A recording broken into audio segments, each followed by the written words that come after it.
My stepdaughter said she wished my twins were never born and called them Spawn.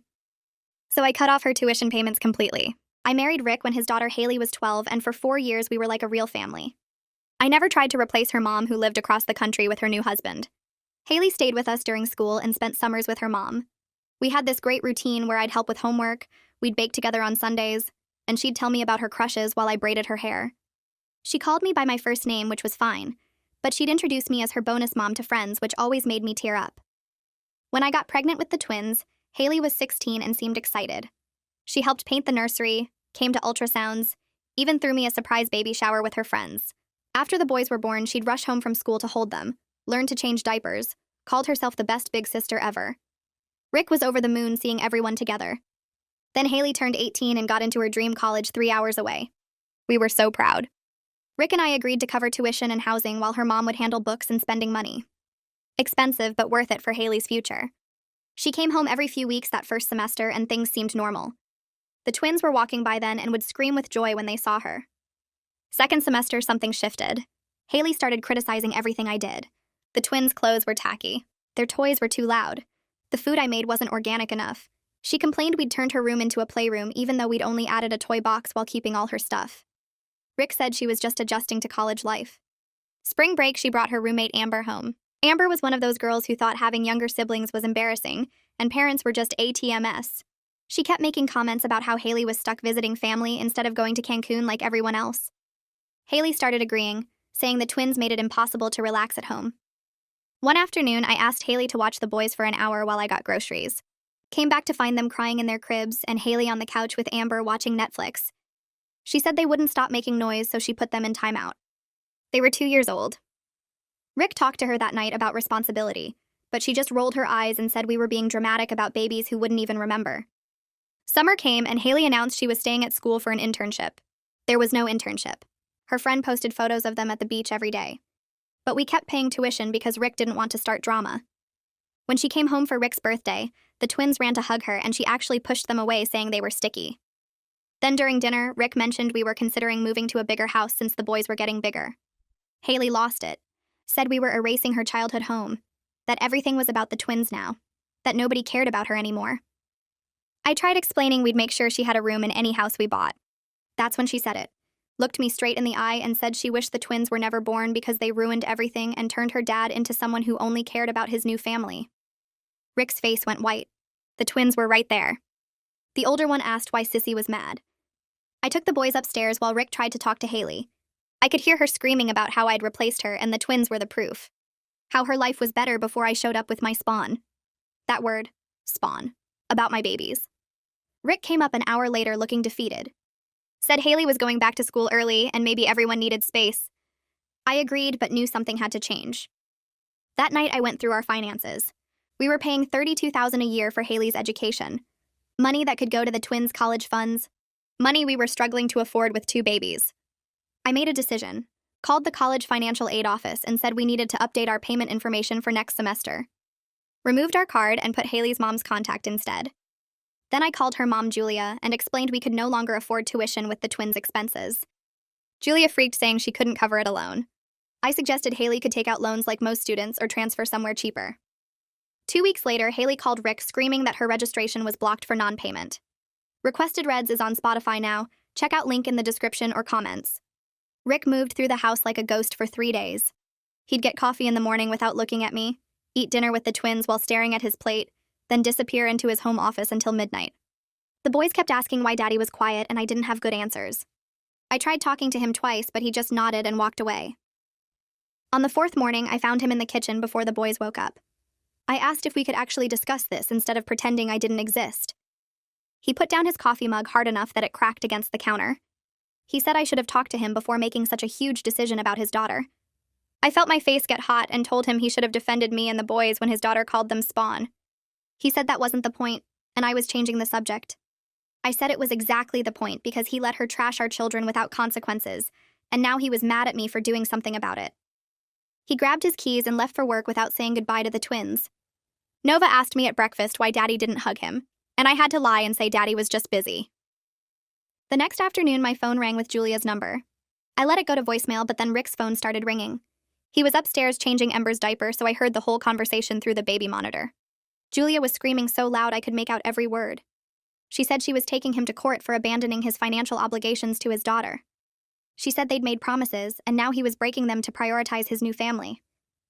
Rick sounded exhausted, trying to explain they never signed anything legally binding. Julia yelled that didn't matter because he'd verbally committed and she had witnesses. She said he was choosing his spawn over his first daughter, and she'd make sure everyone knew what kind of father he really was. Rick said he needed time to figure things out, and Julia hung up on him. I stood in the kitchen feeling weird because part of me was glad Julia was showing her crazy side, but another part felt terrible that I'd put Rick in this spot. He came downstairs 10 minutes later and we didn't talk about the call even though we both knew I'd heard it. My mom called 2 days later. I was surprised because we usually only talk on Sundays. She said Rick's mother had mentioned the situation and she wanted to hear my side. I explained everything, starting with the spawn comment and ending with cutting off tuition. I expected support, but instead she got quiet. Then she said I had every right to be hurt, but cutting off tuition without warning was cruel. She said I was acting like Haley was evil when she was really just a confused teenager watching her family change. I tried to explain about the money and how we couldn't afford it, but Mom cut me off. She said that wasn't the real issue and I knew it. She said I'd made a huge decision out of anger instead of thinking it through. I felt my throat get tight and told her she didn't understand what it was like to hear someone call your baby's spawn. She said she did understand, but that didn't make my reaction right. I hung up feeling attacked from every direction. Even my own mother thought I was the bad guy. I sat on the couch and wondered if everyone saw me as the evil stepmother who ruined everything. That night after the boys went to bed, I pulled out our bank statements. I hadn't looked at our actual finances in months because Rick handled most of the bills. Our savings account had $3,000 when it used to have $20,000. We'd put groceries on credit cards 4 times in the past 2 months. The twins' daycare cost went up to $1,800 a month starting in January. I added up the tuition payments and realized we'd been paying almost $3,000 every month to Haley's school. No wonder we were broke. I felt justified seeing the numbers laid out like that. We literally couldn't afford to keep paying and raise 2 toddlers. But then I thought about what would happen if Rick decided I'd damaged his relationship with Haley so badly that he couldn't forgive me. Would he leave? Would he resent me forever? I closed the laptop and went to bed but couldn't sleep. Rick was already asleep facing away from me. Rick's sister sent him a text the next morning with screenshots attached. I was feeding the twins breakfast when he showed me his phone. Haley had posted on Facebook about being abandoned by her father, who chose his new perfect family over her. The post had 60 comments and they were all sympathetic. People were calling Rick a deadbeat dad and me a manipulative stepmother. Some distant cousins I'd never met were saying they always knew Rick would do this. One of Haley's friends commented that stepmothers always steal fathers from their real children. I felt sick reading them. I wanted to comment the truth about what she'd said, but Rick grabbed his phone back. He said posting anything would make it worse. I asked how it could get worse than everyone thinking I was evil. He said trust him, it could get a lot worse. The twins were watching us argue and Nova started crying. I picked him up and took both boys to the playroom while Rick stared at his phone looking defeated. That evening, Rick was quieter than usual during dinner. After we put the twins to bed, he said he needed to talk to me. We sat in the living room and he admitted he'd been talking to Julia about ways to help Haley without telling me. I felt like he'd punched me in the stomach. I asked how long he'd been doing that and he said since the registration got blocked. I stood up and said he was undermining me and making me look like the only bad guy. He said he was her father and couldn't just abandon her. I yelled that he'd abandoned me by going behind my back to his ex-wife. He said I'd made a unilateral decision, so he was making one too. I said that wasn't the same thing at all and he knew it. He got up and grabbed a pillow from the couch. I asked what he was doing and he said he was sleeping in the guest room. I followed him down the hall asking if he was serious. He closed the guest room door without answering. I stood there for 5 minutes before going back to our bedroom. I lay awake until 4 in the morning thinking about how I might have destroyed my marriage over one horrible dinner. Nova woke up screaming at 2 in the morning 3 nights later. I ran to his room and found him crying about Sissy being mad at him. I held him and said Sissy wasn't mad, but he kept asking when she was coming home because he missed her. It took an hour to get him back to sleep. The next morning, Ember wouldn't let me leave the bathroom while I showered. He stood outside the glass door crying until I got out. At breakfast, he sat in my lap instead of his high chair and wouldn't eat unless I fed him. This went on for a week. I took them to their pediatrician for their regular checkup and mentioned the changes. The doctor asked if there was stress at home. I admitted things were tense with Rick and his daughter. She said gently that kids pick up on household stress and it affects their behavior. She suggested family therapy. I left feeling worse than when I came in. I'd cut Haley off to protect the twins from her cruelty, but now my decision was hurting them differently. A week later, a thick envelope arrived addressed to Rick from a law office in Julia's state. He opened it at the kitchen table while I made the twins lunch. His face went white as he read. He handed me the letter without saying anything. It was from Julia's lawyer demanding we resume tuition payments immediately. The letter threatened a lawsuit for breach of verbal contract and emotional damages to Haley. It claimed Haley's grades were suffering and she was experiencing depression because of our sudden abandonment. There were medical records attached showing she'd been prescribed antidepressants. Rick looked completely defeated. I sat down and read the whole thing twice. I said we never signed anything, so how could they sue us? Rick said verbal contracts can be binding in some states, and Julia probably had emails or texts where we'd discussed paying tuition. I asked how much a lawyer would cost to fight this. He said probably $10,000 just to start. I realized we were going to lose money either way. We couldn't afford tuition, but we also couldn't afford lawyers. I put my head in my hands and Rick just sat there staring at the letter. Trish from work called me that weekend. She said her daughter went to the same college as Haley and she'd done some digging. I asked what she meant and Trish said she'd had her daughter check Haley's social media. She sent me screenshots of Instagram stories from the past 2 months. There was Haley at the beach with friends, Haley at a concert, Haley at someone's lake house, Haley at a party with red cups everywhere. None of these were the activities of a depressed girl struggling with abandonment. I felt vindicated seeing proof that Haley was lying to her mother and the lawyer. But I also felt sad. This girl who used to bake with me on Sundays was lying to everyone, including Julia. I thanked Trish and saved the screenshots. Rick was at the grocery store with the twins, so I texted him that I had information about Haley. He didn't respond for 3 hours. Ken called my cell phone on Monday morning. Rick's dad and I had always gotten along fine, but we didn't talk much without Rick around. He asked if I could meet him for coffee without Rick knowing. I was suspicious, but agreed. We met at a diner near his house. Ken ordered coffee and got straight to the point. He said he needed to tell me about Rick's first marriage. I said I knew the basics, but Ken shook his head. He explained that Julia had always used Haley as a weapon. Whenever Rick didn't do exactly what Julia wanted, she'd threaten to withhold custody. She'd cancel his weekends with Haley or suddenly decide Haley needed to stay with her for holidays. Rick would panic and give Julia whatever she demanded just to see his daughter. Ken said this went on for years until Haley turned 12 and could decide for herself. He looked at me seriously and said I wasn't wrong to set boundaries, but I needed to understand Rick was terrified of losing his daughter completely because Julia had already done it before. I felt my chest get tight. I asked if he thought I should just let Julia win. Ken said no, but maybe there was a middle ground that didn't involve lawyers or completely cutting Haley off. I drove home thinking about everything Ken had said and wondering if there was any way to fix this mess I'd created. Ken leaned back in the diner booth and rubbed his face with both hands. He looked older than usual, tired in a way that went deeper than just missing sleep. He said his brother Ashton had been through something similar with his stepkids about 10 years ago. The kids from his wife's first marriage never accepted him and made life miserable whenever they visited. They'd break things in his house and blame him, steal money from his wallet, tell their mom he was mean to them when he'd barely said 2 words. Ashton tried everything to make it work because he loved his wife. He paid for their sports teams and school trips, drove them to practices, showed up for games where they pretended he didn't exist. His wife kept saying they'd come around eventually, but they never did. By the time they were teenagers, they were openly hostile, calling him names and telling him he wasn't their father so he couldn't tell them what to do. The breaking point came when the oldest daughter accused Ashton of hitting her during an argument about her curfew. It wasn't true, but Child Protective Services got involved and investigated him for 3 months. His marriage barely survived, and even after the case was closed, his relationship with those kids were destroyed forever. Ken said Ashton still paid their college tuition because his wife begged him to, but he doesn't speak to them anymore and they don't come to family holidays. He looked at me seriously and said that in blended families, the biological parent always feels torn between their old family and new one. They carry guilt about the divorce, about their kid losing the intact family, about choosing a new partner. The step-parent always feels like the outsider no matter how hard they try because there's this whole history they weren't part of. Kids sense that tension, and sometimes they use it as a weapon, because they're angry about things that aren't really anyone's fault. He said what happened at Rick's birthday dinner was cruel, and I had every right to be hurt. But Haley's been dealing with her parents' divorce since she was 7, and watching her dad build a new family probably brought up feelings she didn't know how to handle.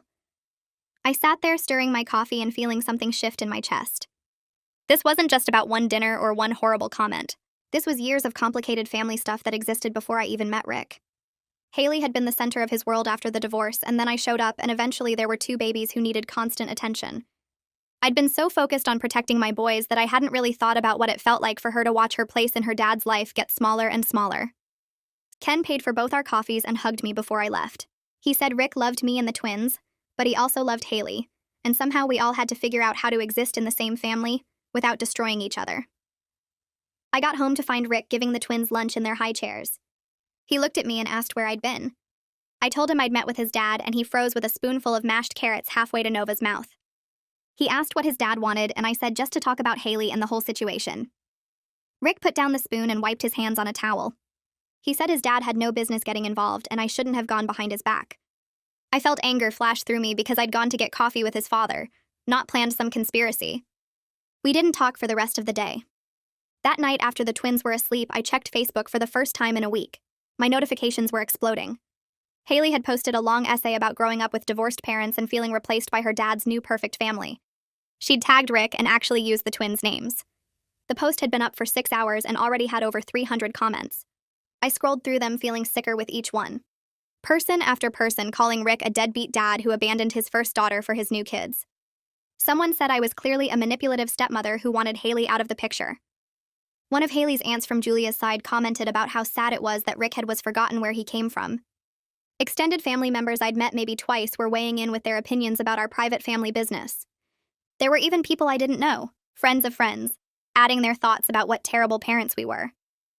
My hands shook as I read Haley's words about feeling erased and forgotten, about coming home to find her childhood room turned into a playroom for the replacement children, about her dad choosing his new wife over his own daughter. She made it sound like we'd thrown her out on the street. She made it sound like the twins were my idea, and Rick had just gone along with it. She made it sound like I'd systematically pushed her out of her own family. Part of me wanted to write a comment explaining what she'd actually said about my babies. Part of me wanted to post screenshots of her partying at the beach while claiming to be depressed. Part of me just wanted to disappear and never show my face anywhere again. Rick came into the bedroom and saw me staring at my phone. He asked what was wrong, and I turned the screen toward him. His face went white as he started reading. He sat down on the edge of the bed and scrolled through the comments. He didn't say anything for a long time. Finally, he asked if I'd commented or responded, and I shook my head. He said, "Good, don't engage. It'll only make it worse." I asked how it could possibly get worse than hundreds of people thinking we're monsters. He didn't have an answer. The next morning, Rick suggested marriage counseling. He said we clearly couldn't figure this out on our own, and maybe a professional could help us communicate better. I agreed because I didn't know what else to do. We got an appointment for that Thursday with a therapist named Dr. Smith who specialized in blended families. I went in expecting her to understand my side, to validate how hurt I was by what Haley said, to agree that cutting off tuition was a reasonable consequence. Instead, she spent the whole hour asking me questions that made me defensive. She wanted to know why I'd made such a big financial decision without talking to Rick first. She asked if I'd considered how Haley would feel getting blindsided by her registration being blocked. She pointed out that I'd gone around Rick entirely by calling Julia directly. I tried explaining that I was protecting my children from someone who'd called them spawn. Dr. Smith nodded and said she understood that was hurtful, but then she asked if I'd talked to Haley about why she said it or just immediately retaliated. I said retaliated was a strong word, and she raised her eyebrows. She said I'd taken away $32,000 in financial support as punishment for words said during an argument. I felt my face get hot. I told her she didn't understand what it was like to hear someone say they wished your babies were never born. Dr. Smith said she was sure that was incredibly painful, but then she said something that made me want to walk out. She said it seemed like I was parenting Rick by punishing Haley instead of communicating with my husband about how to handle the situation together. She said Rick was Haley's father and I'd taken away his ability to make decisions about his own daughter. Rick sat very still next to me on the couch. Dr. Smith asked how he felt about my decision, and he said he understood why I was hurt, but wished I'd talked to him first. She asked if we'd discussed our finances together before I made the change, and Rick said no. She asked if we'd agreed on consequences for Haley together, and Rick said no. I felt ganged up on and betrayed. I stood up and said I didn't think this was helping. Dr. Smith asked me to sit back down, but I grabbed my purse and walked out. Rick followed me to the parking lot, asking me to come back inside, but I got in the car. We drove home in silence. We didn't book a second session. That weekend, while Rick took the twins to the park, I sat at the kitchen table with our bank statements spread out in front of me. I went through 6 months of charges line by line.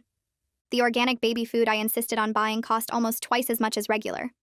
The designer baby clothes I'd gotten from that boutique downtown added up to over $800 in 3 months. The special educational toys I'd ordered online because I'd read they were better for development. The matching Halloween costumes I'd bought in August because they might sell out. I added it up and felt sick. I'd spent over $3,000 on the twins in just the past few months on things we didn't really need. Meanwhile, I'd been silently resenting every tuition payment that came out of our account for Haley. I thought about all the times I'd seen a charge for her housing or meal plan and felt annoyed that we were supporting her. I remembered feeling bitter when Rick mentioned needing to send her extra money for textbooks. I told myself it was because she was ungrateful and didn't appreciate what we were doing. But sitting there looking at the proof of my own spending, I had to admit something ugly. Part of my anger at Haley came from jealousy about the money Rick had spent on her over the years. Money that went to her instead of going to me and the twins. Money that reminded me she'd been Rick's first family and we were the second one. I felt terrible about myself for even thinking that way. Haley was a kid when I married Rick. She didn't choose for her parents to get divorced. She didn't ask to have her dad remarry and have more children.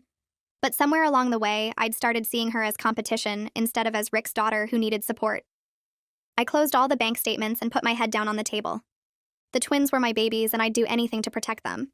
But maybe what I'd done wasn't really about protecting them at all. Rick's phone rang Tuesday afternoon while he was working from home. I heard him answer, and then his voice got quiet and serious. He came into the living room where I was building blocks with the twins, and his face looked strange.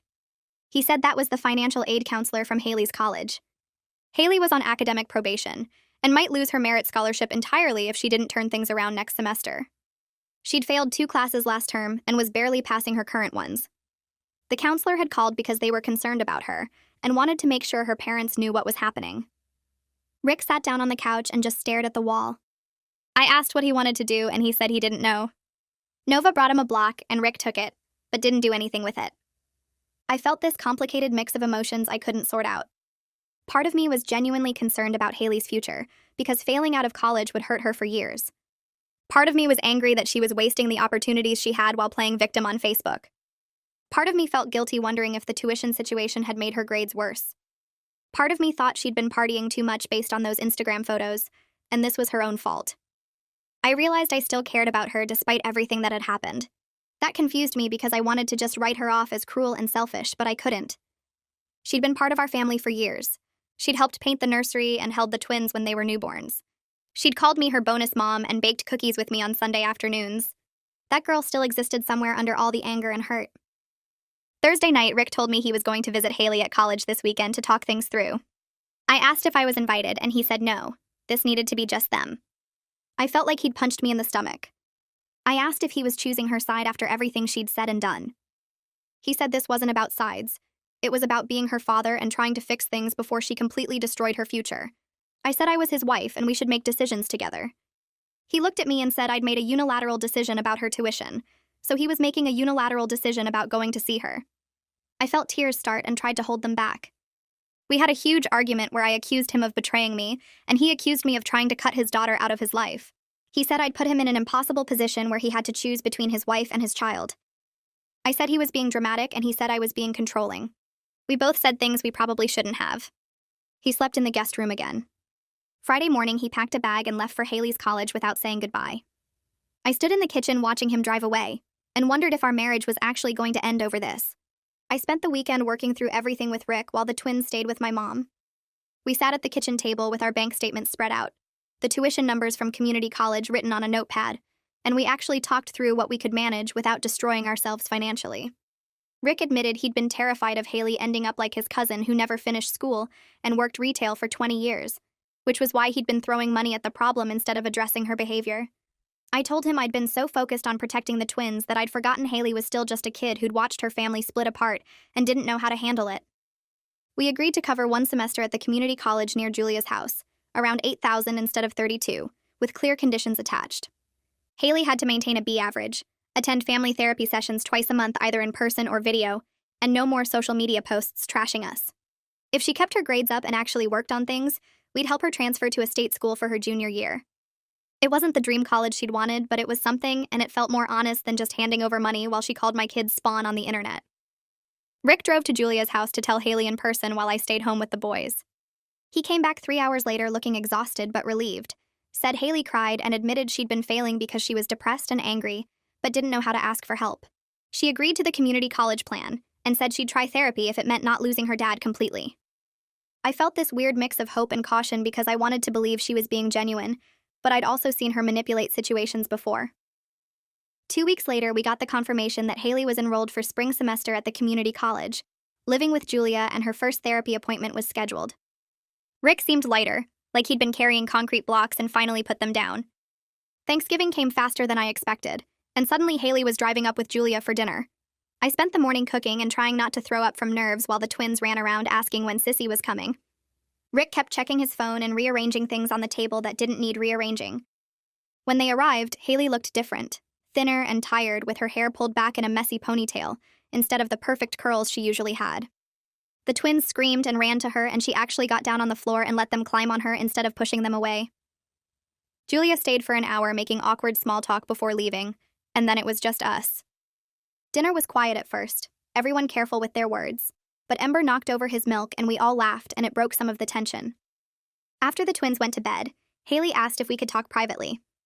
My stomach dropped, but I followed her to the back porch where we used to sit and braid hair years ago. She looked at her hands and said she was sorry for calling the twins Spawn, that she'd been so angry about feeling replaced that she'd said the cruelest thing she could think of. She said her therapist was helping her understand that her feelings about the divorce and the new family were valid, but the way she'd expressed them was wrong. I told her I was sorry for cutting off her tuition without warning, that I should have talked to Rick first and handled my hurt feelings better, instead of making a huge decision out of anger. We both cried a little, and it wasn't perfect or completely healed, but it was something real. She went inside and played blocks with the twins before bed, and Nova fell asleep holding her hand. 3 months passed, and Haley called every Sunday to video chat with the twins. She'd hold up drawings she made in her art class, silly pictures of dinosaurs and trucks that made the boys laugh and point at the screen. Her grades came in at the end of the semester showing 3 Bs and an A-, and Rick cried when he saw them. She still made comments sometimes about feeling left out when we posted family photos, still had moments where you could tell she was struggling with everything, but she was actually trying instead of just being angry. I had to accept that our relationship would never be what it was when she was 12 and we baked cookies together on Sundays. She wasn't my bonus daughter anymore in that simple way, and the twins had changed everything whether anyone wanted to admit it or not. But she was working on things, and that mattered. Rick and I went to therapy ourselves and worked through how we'd both handled everything badly, him avoiding conflict and me making big decisions alone when I felt hurt. We had hard conversations about communication and priorities, about how we'd almost lost our marriage over not talking to each other. The twins asked about Sissy constantly, and lit up every time she video called, and when she came home for spring break, they followed her around the house like puppies. Things weren't perfect and probably never would be, but we were figuring out how to actually be a blended family, instead of pretending everything was fine while resentment built up underneath. I'd learned that protecting my kids sometimes meant having uncomfortable conversations instead of dramatic gestures, and that Haley was allowed to have complicated feelings about her family changing, even if the way she'd expressed them was completely wrong.